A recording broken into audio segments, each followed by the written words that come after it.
Around 79,000 minors are trafficked in Texas alone, most of whom are girls, which is why all week we've been shining a light on the issue of human trafficking. Channel 6 News reporter Heidi Alagha joins us now with the final story in the Selling Girls series. Heidi? Chris, there are millions of stories of women who've fallen victim to human trafficking. I spoke to one survivor about her journey and how she's using her experience to help others. It was very bad. There was a few times when I almost lost my life.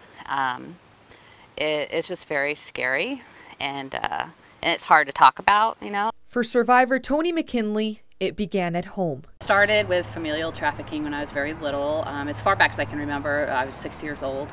Went on for 3 years until we moved. It was that same abusive home that led Tony to her second experience with human trafficking. I became a teenage runaway. I ran away constantly, and I got picked up by a pimp when I was 15 years old. And when her trafficker targeted, he wasn't alone. And I would have never walked off with him. He was like a 30-year-old some odd male. But what made me go off with him is all these other kids at my age that were with him. So she went, and she chose to stay. There's a man that's going to take care of me.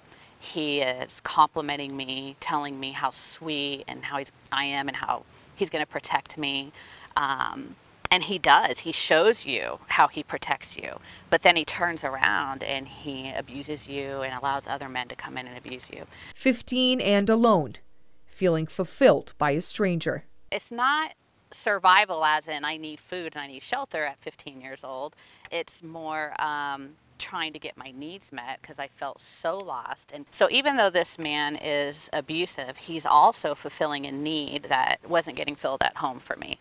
21 days later, she was found and eventually returned to the first home where the trauma began. I was told that, as soon as I'm 18, I have to leave. 18 and alone, with nowhere to go. Something came to my memory of another man telling me, if you ever need a place to go, look this guy up because he'll take you in. So she called him and she went to him. Married, he was a grandfather figure, he had his grandson living with him. He created this debt that he made me, I believe that I owed him. And so that's when he not only trafficked me and took me to his friends' houses, but he started filming and taking pictures of me for pornography and selling it that way. I didn't get out of that until an old boyfriend showed up and found out I was there. And so after that incident, I just swore I would never trust anyone again and just became very independent and put myself through school and just worked really hard to stay out and away from all of that. Now Tony has 4 kids and spends her time working for the Refuge for Domestic Minor Sex Trafficking, helping girls recover and become survivors, just like she did. Just start to see their eyes light up and that start to have hope that this is not who I am. I am not made for what these men or this pimp created or made me believe that's what I was made for, which is to please men the rest of my life.